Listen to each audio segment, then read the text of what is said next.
Hello and welcome back to another week of Open Mic Night. This week we're talking all about the KeyRaider hack. What is that? We're also talking about some other Apple news as we continue to prep for the September 9th iPhone announcement. It's going to be a good time, so stick around. Let's have a fun show.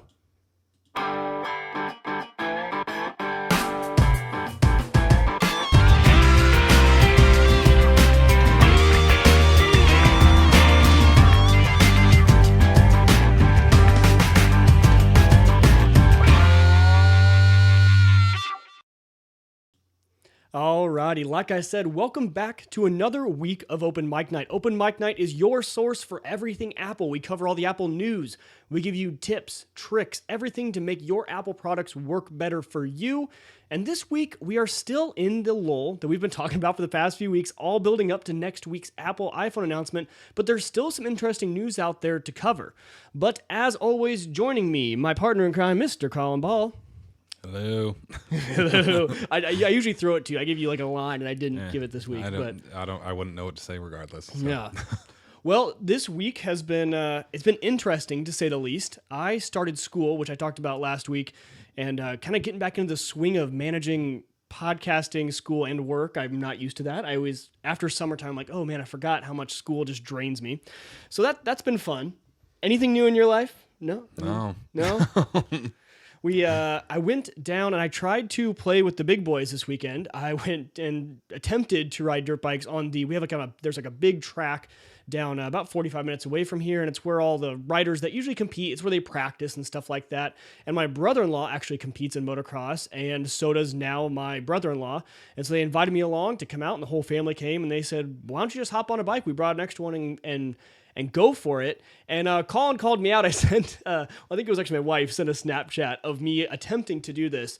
And I think Colin put it pretty well. It was a little squirrely, to say the least. No, I don't think that was me. I think that was one of our friends. Oh, was it? It might have been me. Yeah, but it was a blast. It was fun, but it's a little rough, especially when it's muddy. It was like really muddy out there. So it took a while to get the hang of, but I liked it. It was a lot of fun. And it's definitely something I'm going to get you out there. And because I want to see you ride a dirt bike. I think that'd be pretty awesome. When I weigh more than the dirt bike, I don't think it's a good combination. That's what they were saying about me, because I was riding my brother-in-law's. Okay, so put it in context. My brother-in-law already is only a junior in high school. He's about 6 inches shorter than me, and this is his old bike. So not even his new bike. So I was riding. They were saying I was like a big guy on a little bike. It was pretty interesting. I looked like I was kind of dwarfing the bike, but nonetheless, it was fun. That is my life update. Is that I am trying to become now a pro dirt bike rider. I would just start at dirt bike rider. Yeah, I should start by just being able to ride and go over the stuff. Set the bar low and then work your way up. They're like, you should go on the big track, because I was doing like a little kiddie track, and like, you should try the big track. I'm like, I don't think that looks like a good idea for me. And like, oh no, just roll over, just like go really slow. You can just roll over and get kind of the lay of the land and look at the track. I'm like, okay, cool. Well, they don't tell you that there are some that you have to jump because they're literally at a peak. So I would go up and I'd like high center the bike, and I would like have to like rock it up and over, because you're supposed to jump these, and I'm just kind of going 5 miles an hour. But I was having fun towards the end. I was getting a little daredevilish and getting the bike up a little bit. So it was fun. But that's my little life update. If you guys care at all about what I do in like my pastime on weekends. I was gonna say I don't have a life update. Last week was the first week I ever did a 50-hour work week. 50? Yeah, that was brutal. Ouch. It might have been more than that. And this is different than like a 50 of like one of the jobs we had in high school. This is a 50 of like a actual job, like a career job. So that's like not just like standing around doing nothing for 50 hours. That's actually doing work for 50 hours. They pay me to do things at my job. Right. And that's one of those moments where you're just like, I get why people are so upset when they come home from work. I now get why alcohol exists. I wouldn't go that far. I now know why takeout exists. Right. Oh, there you go. And I now know why. Because no one has time to eat. Yeah, and I now know why people appreciate sleep so much. I've overslept like every day since last week. So 2 days. Today I slept through my alarm, which went off at 5:30. You need to catch back at 5:30? I woke up at 7:30. I was listening to radio in my dreams. It was cool. 2 hours of snoozing. That's impressive. I didn't hit snooze. Oh, you just turned it off? No, my alarm is on the other side of the room. I never woke up. Oh, you just like slept right through Yeah. it. Okay. I woke up and was like, I wonder what time it is. And I looked at the clock and I was like, oh. Hannah and I get in fights because I like to snooze my alarm like 3 or 4 times, and sometimes it might go longer. And she's more of a like set it and wake up kind of person, so she gets so annoyed when I set my alarm at like 5:30 and then don't wake up till maybe 6 or 6:15. So it's a bone of contention there. But so enough about our lives. Let's just kind of get into the actual Apple news, things that we want to talk about. But first, I kind of wanted to just say thank you to everyone over at WLMN Radio, Roger and everyone over there. They are fantastic. We love that they play our show on their station. They do actually terrestrial radio and online.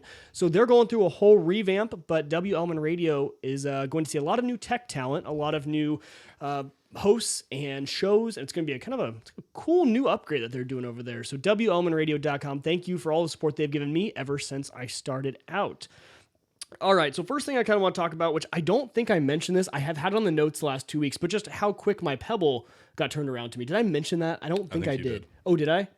I think you made a mention of it. Okay, well, I'll just give him props then. If I already mentioned it, and I'll give him props while I'm talking about it real quick. I submitted a ticket. 9 days later, I had my Pebble watch back on my wrist. Well, not my Pebble watch. They shipped me a new one. And that was before they had even received my old broken Pebble watch. So if you guys don't remember, I actually went swimming with my watch, which it's supposed to be waterproof, and the screen stopped working. So I submitted a ticket. 9 days later, without them even having mine back yet, I had a brand new watch at my door in the like retail packaging and everything. And they told me to keep my extra cord as an extra. So I got now an extra charging cable. And I was pretty impressed. I thought that's a very good turnaround. Because I remember, I think it was 3 weeks ago, because I think 2 weeks ago we didn't have a show. But 3 weeks ago, when you had first brought up that the thing died, it was during the show that all of a sudden we both kind of looked over and saw. Oh, that's right. We the saw notification. the Twitter notification. We're like, oh, that's from Pebble. Like, it was that day, and how you said if you get to them on Twitter, they'll most likely like expedite for what my brain. Expedite. Sir, like if there's not a better word than expedite, they'll expedite your ticket. So yep, that is true. Well, and that's kind of what I wanted to mention real quick. So I want to give them accolades and say, hey, you guys had great customer service.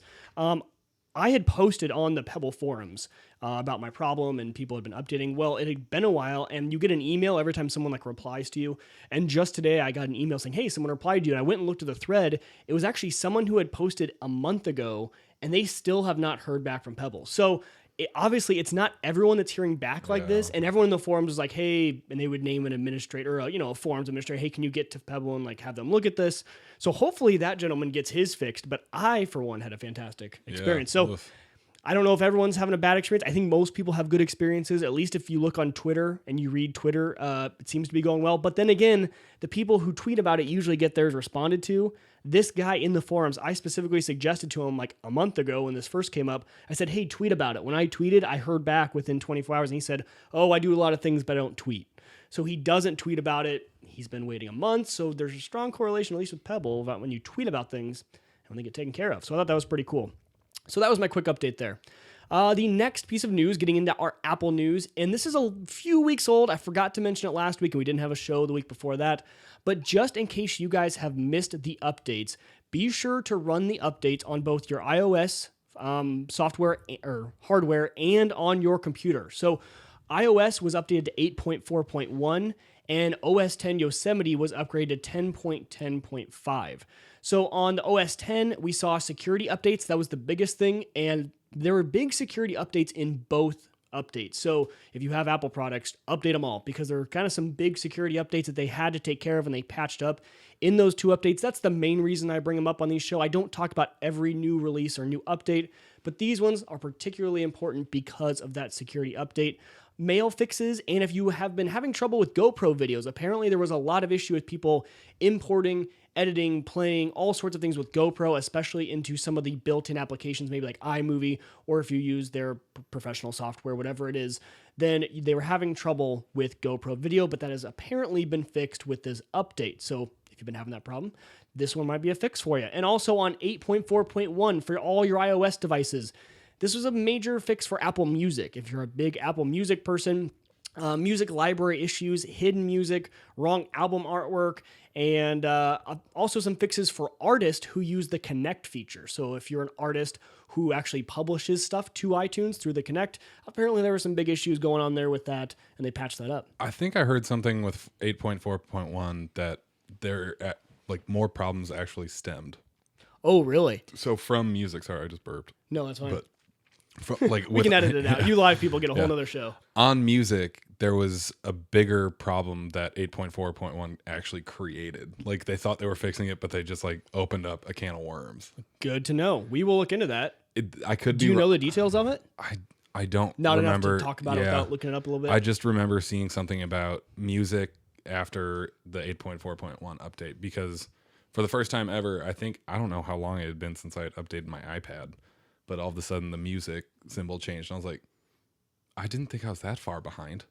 I may have missed 8.4 when that came through, but it was one of those moments where I was just like, maybe you did miss. Maybe you haven't been since Apple Music was actually on there, or like the new Apple Music came out. I don't have problems with Apple Music because I don't use it. So right. That was one thing. I was going to try and see if just a little bit of an update from both of us on our kind of use of Apple Music. We talked originally that both of us had maybe tried Beats Radio and thought it was okay, and I really liked it. I was kind of on there saying, hey, yeah, I actually used it a lot. Have you used it more or not at all since we talked about it?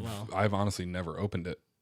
I thought you had played around maybe for like a little bit with it. The 10 minutes that it took to set up. That's right. That was it. That's I was just like, I don't care. Like, I can get what I want from Spotify. And then, I guess the one time I used Apple Music, I started to listen to Dre's new album, which everyone was so high on, like being like, oh, Dre's new album. I was just like, sounds like Dre.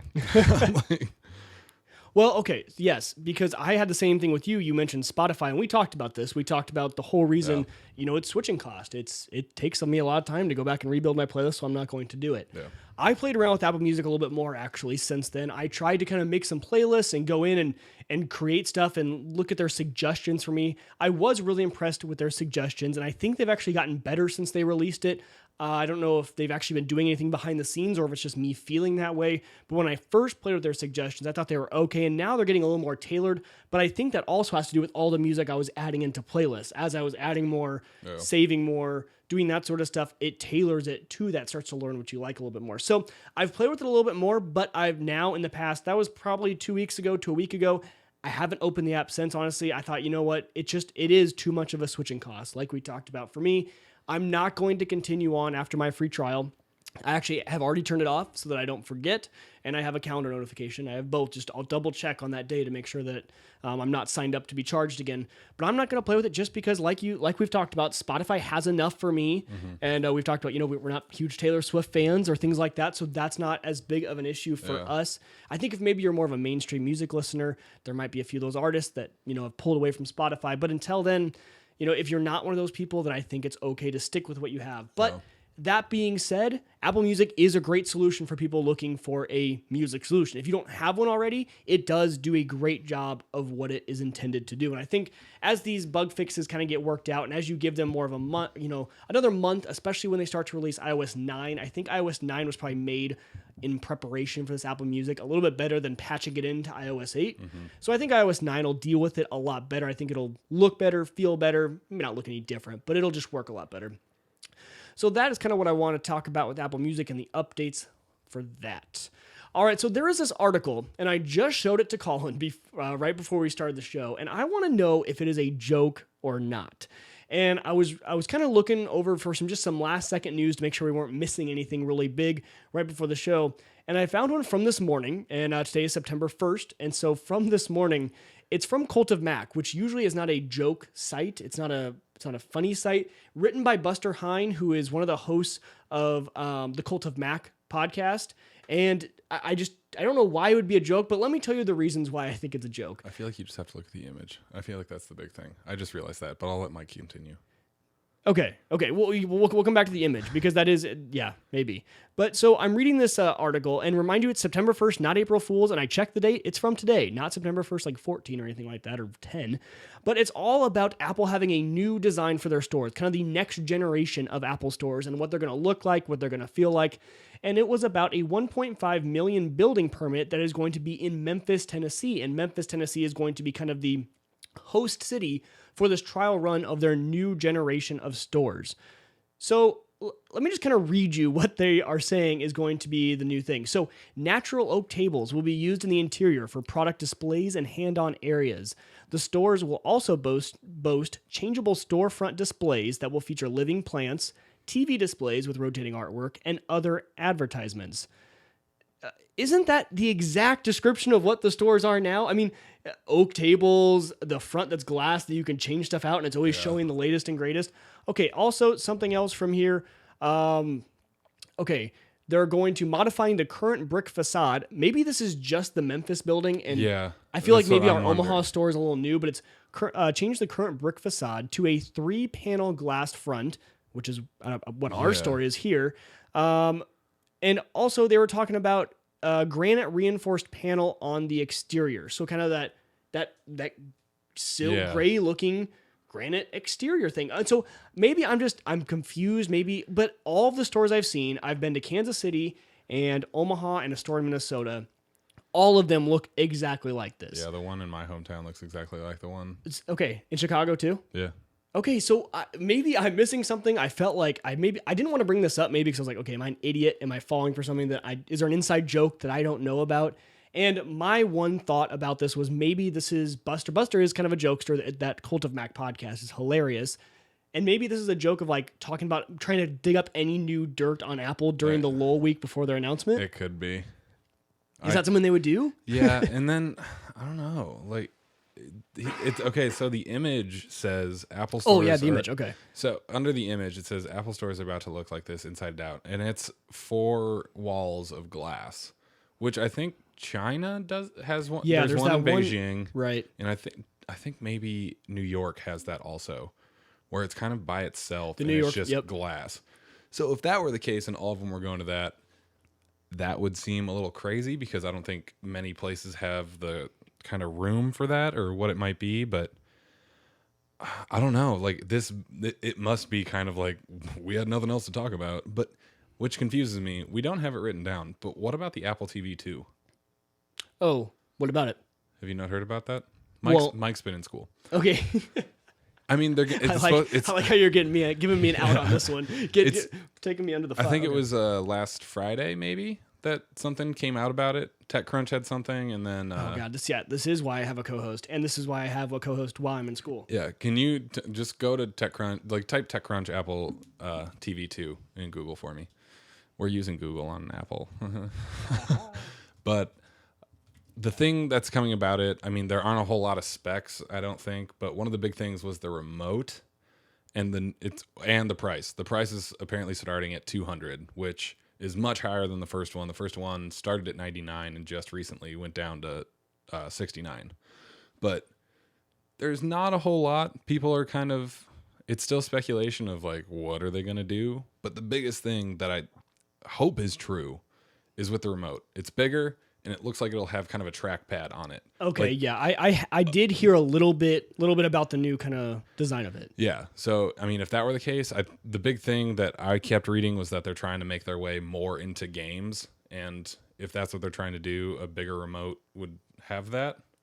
Right. Well, and when I heard about that, I have no interest whatsoever in playing games on my Apple TV. No. And I don't know if that's just me or what they already have had on the Apple TV, which I think has been okay. If you used it and you liked it, great. If you didn't, I don't see any other need to add on to it. But they've had the ability for a game to have maybe like a racing game where it airplays up to your TV, and then your phone becomes the remote, which has worked okay. But it's nothing that impressive. It's nothing that I would really want more than an Xbox, a PS4, or just playing on my computer. So. Yeah. But the upgrade to the remote, though, is interesting, except for the one thing I hope they do. They kind of have a picture of what they think the new remote's going to look like. And it has the trackpad. Yes, it's kind of a touch sensor, I'm guessing, is what it's going to be. Not a touch screen. It doesn't look like it. I don't think it's going to have a display on it. I'm sure it'll be just like a trackpad. But is it going to be the same freaking size that gets lost in my sofa every time I move? I don't know. That was one joke. My boss brought it up to me. It's my biggest gripe about the entire thing. The first thing he said was, they're making a different remote. And I looked at him and I was like, is it going to be bigger? He goes, God, I hope so. I have 2 Apple TVs, and I've bought in the past 2 laptops that have come with them. So I've had 4 of those remotes. I have 0 of them now. I have to use my phone as the remote because I just use the remote app because they're all gone. Not even like... They are the worst designed piece of anything. To come out of Apple, especially. Yeah. Apple's usually all about that design, but I think they went too slim on this one. They're like, Here's slim. the tiniest remote you're never going to find. That will slide in every single crack. It doesn't matter if you have a really tight leather couch. It's going to find its way down. And the worst part, like, it's so thin and has that... This could be our core. It's so thin and has that, like, round to it, where a normal remote that's rounded, it at least has some surface area. This one, like, you're putting, like a French fry on your leg. You move the wrong way once, it's gone. Right. And the same complaint I've had about some of the iPhones, super slick, nothing grippy to it, just like you said. And no weight to it. Nope. So you don't even hear it. If it falls off, usually like a big remote, I'll hear like, oh, clunk, oh, someone fell. Yeah. That's probably the remote. They need to take a page out of the Xbox One remote book because that remote, I think, is perfect. It turns on, lights up when you grab it. It's thick enough, but not too big. Short, so you can reach all the buttons. It has a nice curve on the back. Heavy, feels solid. I love the Xbox One remote. And maybe this has just become the Mike likes to talk about how much he uses his Xbox One on the show instead of his Apple TV, because I feel like that's what it's been the last 2 weeks. But yeah, interesting to see what they do actually with their new Apple TV line. And if they actually do announce it come September 9, which I don't know if they're going to anymore because a lot of their deals haven't come through for their Apple TV, quote unquote, for their service. There was something, I think it was on Forbes this morning, where they had written... That's on here. Oh. It's on the notes. Come on, Colin. Oh, look at that. Perfect transition. You were just transitioning. Moving. You were transitioning perfectly. Mm-hmm. Yep. All right, go ahead. Anyways, but on Forbes, they had something where they were talking about, will Apple push for original programming? Yeah. What I took that as is them kind of pushing for a reason for people to subscribe specifically to Apple TV, which they already have that kind of segmented with HBO Now. Like, if you want HBO Now, you have to have an Apple product. Well, and I think they're looking at things like Netflix and Hulu, who the biggest draw to those and the reason people come and stay around is for the original programming. Look how many subscribers Netflix got because of House of Cards and things like that, where they see that their original programming, their original content really is kind of their moneymaker and the reason people keep coming back. Especially when you do it on a season cycle. Yeah. People they start paying, they keep it for a month. Sometimes they forget about it and keep watching, or they find other stuff to keep them occupied until the next time it rolls around. I know people specifically who will start and stop their subscription just to pick up House of Cards. They'll pick it up for a month, watch the entire series, and drop it. And they'll pay for it maybe 3 times a year if they like, Orange is the New Black and House of Cards and I don't even know, Arrested Development now I think is an original content on there. So they have a ton. They have a lot. But Apple would be smart to get into original programming. So yes, this article that Colin perfectly transitioned to was all about that and all about how they're already in talks with some people in Hollywood about trying to put together deals with the creators who would want to make this content specifically for Apple. Rumor has it, though, there's not any deals already in place. And will that hold Apple back from announcing their Apple TV service? Again, we're not talking about the hardware anymore. We're talking about their actual Apple TV service. Or are they going to launch it without original content? Or are the rumors totally wrong? And do they already have original content that we just don't know about? So there's kind of 3 different avenues they can go down. My interesting take on this is now they start to have enough products in the fall. They've got a new iPad that they're going to announce probably. They've got the Apple TV and some of this other stuff and probably a new line of some of their computers. Some of those are due for an upgrade. Mm-hmm. Do they have 2 announcements in the fall? Do they have 2 really big events? Do they have this one on September 9th for iOS? And do they have maybe some other ones for other stuff? I don't know, but it would make sense. See, I always took the September event as the iPhone event, and then October is everything else. And then April used to be the iPad. But now they've kind of moved the iPad to kind of what you're talking about, which is kind of that November, like October, November timeframe. Before the holidays, right? So that's what I'm expecting. I'm expecting next week to be iPhone, El Capitan releasing that. I see them releasing it. They may hold off on it until October. I think they do. And then iOS 9. I see that being the biggest 3. Do you think they throw iPad in there because of it being an iOS device, or do they leave it? Or is there, rumor has it that this iPad Pro is going to happen, like this bigger iPad. And that's the funny thing. You haven't heard any leaks. Right. You haven't heard as many. Yeah, you definitely haven't heard as many. I don't know if people just aren't as interested in it. And if so, I see them leaving it for a month. I see them releasing two new iPhones. I see 2 more. I don't just see one. Well, see, and they're already, all the sales they're going to get and stuff like that is going to be pushed to the fourth quarter because they usually announce it in September. Yeah. Well, it depends on if they release it late September or early October. But that'll be Apple is in a very interesting spot right now with their stock because their stock is plummeting. They need someone to revitalize it. Do they bring some of these announcements on before they're really ready to kind of revamp, get their stock up, and especially to maybe push their holiday sales a little bit, get those pumped up, get those pumping the numbers in a little bit? Or do they wait until they have a polished product? I don't think Apple really cares too much about their stock, especially when you have as much cash as they do. Yeah. I think they've got a lot of other stuff that is more important to them, like actually releasing good products. But it is interesting. There's been a lot of media, more than they've ever had, about the negativity of how bad their stock's doing. Yeah. So you don't know if they need to push stuff out there, kind of bump those numbers up a little bit. All right, so the next article, and actually this is going to be one of the final pieces of news because we covered that Forbes article that we were just talking about, but CNN Money was the one that I saw. Everyone's reporting on it, but CNN Money was reporting that over 225,000 iPhone users have been hacked, and when they say hacked, that means that the iTunes account has been acquired by hackers. Now, the reason, or the way this was acquired was through the KeyRaider hack. Now, the KeyRaider hack, don't worry for 99% of you, and actually maybe a little less of that for those of you who listen to this show, because some of you guys are techie and some of you guys are real nerdy Apple people, but it only affected jailbroken iPhones. So jailbroken iPhones just strictly meaning that if you jailbreak your phone, it kind of gives you access to some settings, to some things in your phone that haven't been accessible before or have been locked down by Apple. It's killing us. Oh, man.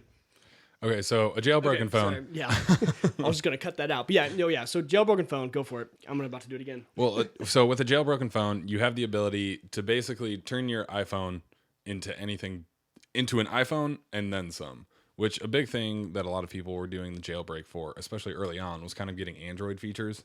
Right. Things that they couldn't get on an iPhone. That's how it got big. Yeah, and I remember you did it. Yeah. At one point, and it was one of those things that we told him, we're like, don't do that. Like, your phone is just going to get screwed up. Lo and behold, like 2 weeks later, he had one setting where if you like double click the home button or double click the lock button, it turns on the flashlight. You double click the flashlight, it's on, and then it just won't turn off until you turn off the phone. And it's like, well, there's your problem. And I would press it once and it would do it, or twice. Yeah. It kind of threw my phone into a tizzy. But yeah, in the beginning, it was to get features that Android had, making your home screen look different, get free Wi-Fi from your cellular provider, tethering, free tethering, things like that. But it's kind of lost a little bit of its luster. I don't think as many people are doing it because of all the features that Apple has integrated into iOS 8, especially with apps being able to talk to each other and just be able to do a lot of the things that Android phones already do. But if you do have an jailbroken iPhone, you should be careful because there are some apps that are in the App Store for jailbroken phones have their own App Store. And some of the apps in there, as well as some just normal websites, have had this KeyRaider vulnerability in there. And so people have already, obviously it's one of the biggest iPhone vulnerabilities, actually one of the biggest hacks to ever happen on the iPhone, with just about 250,000 iPhone users being affected by it. So that's not a small number. No. It's definitely significant. I was still surprised to hear that many people are jailbreaking their phone, like we were just talking about. There's not many features that I would need anymore on a jailbroken iPhone. But yeah, so be careful of that. Look into it. If you have a jailbroken iPhone, maybe it's time for a restore and to get rid of that jailbroken iPhone. Maybe it's time to come back to the good side, as they say, and not live on the dark side. But I totally appreciate people who do it.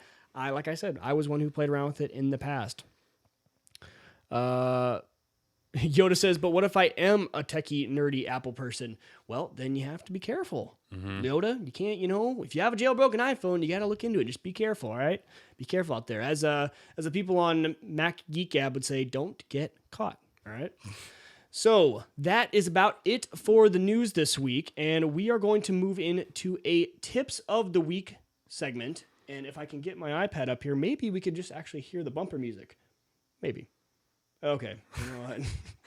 I'd sing it for you, but it no. restarted on me. Awesome. All right. It's the Picks of the Week, baby.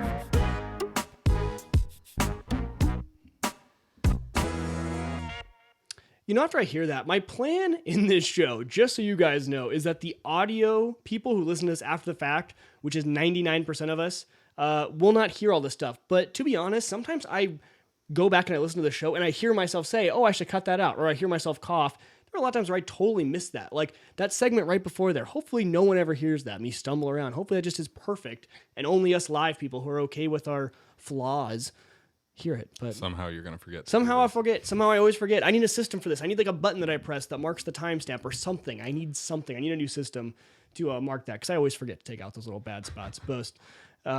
Most edited show you will have in a long time. Yes, thank you.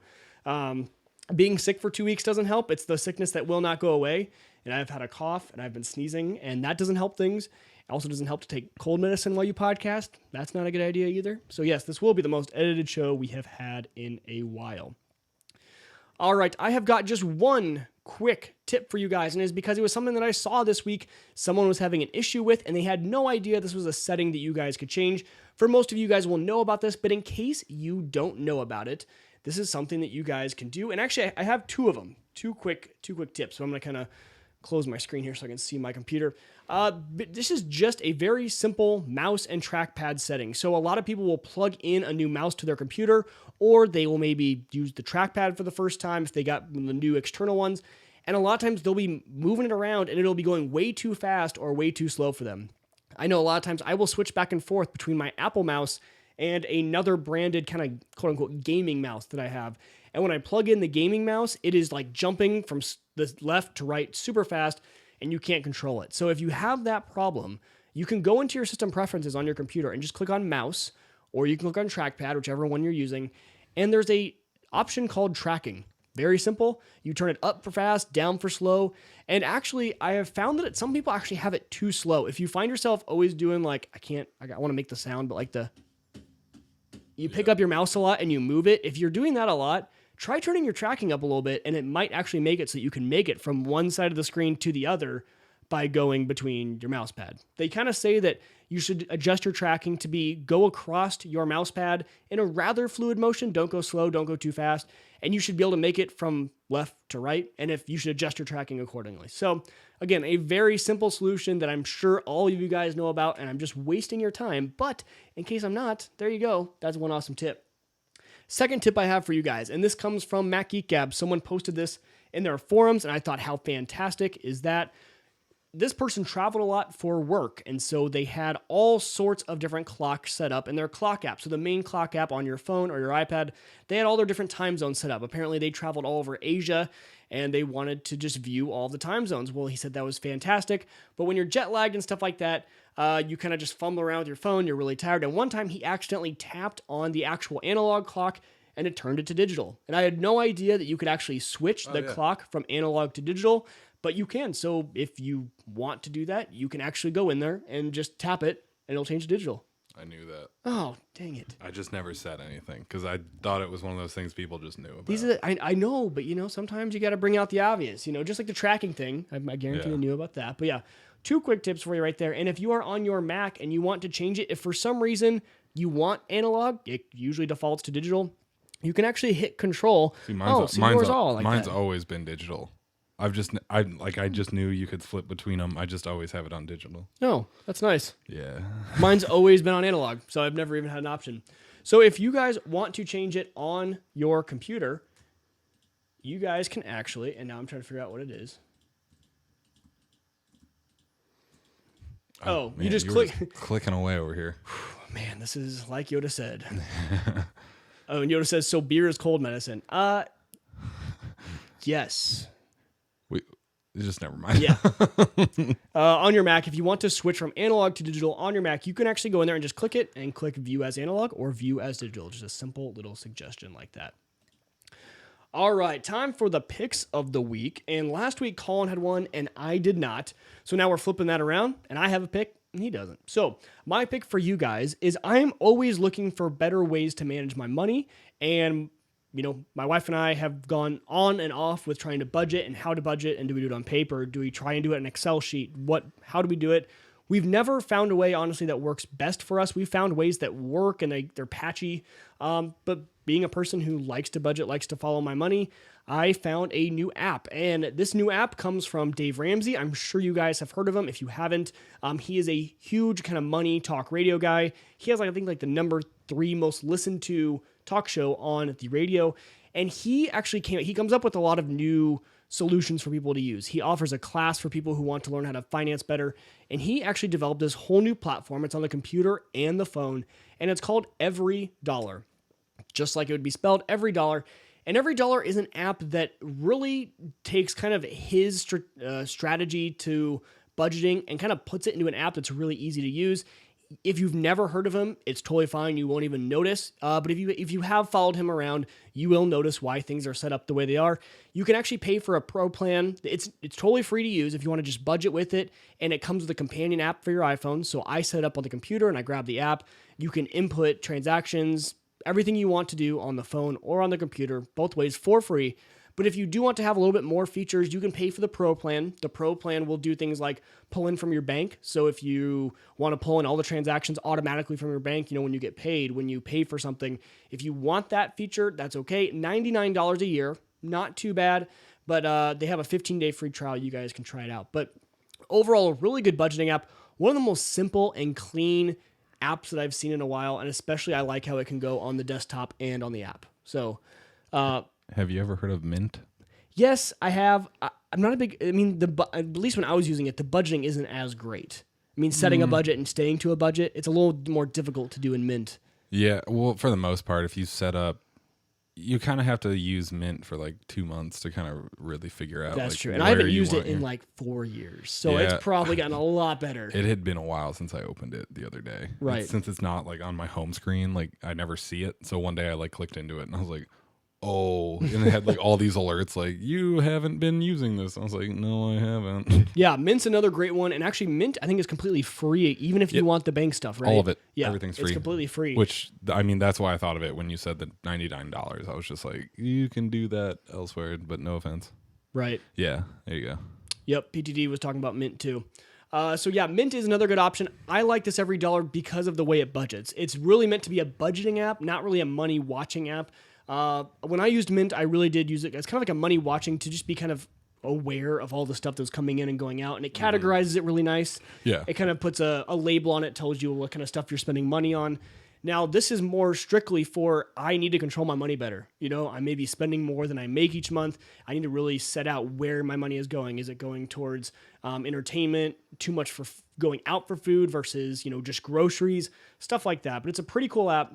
And again, it's mainly meant for if you like Dave Ramsey and you like the way he budgets, the way his system is, it follows that system. So it's already just easy to set up. So just one of those apps that I thought you guys would enjoy. Mm-hmm. All right. Well, yeah, that was a quick show. We knew that. We warned you guys that the week before the iPhone announcement is going to be a rather large lull. So this is what's going to happen. Next week, there is no show. It's the day after Labor Day. I'm out of town. Unless Colin wants to just throw on a show randomly. Is it a no, Sailor? Yeah. It's a big fat no. Okay. So no show next week, but that is totally fine because the iPhone announcement is next week, so there will be nothing to talk about anyway. It'll be all speculation.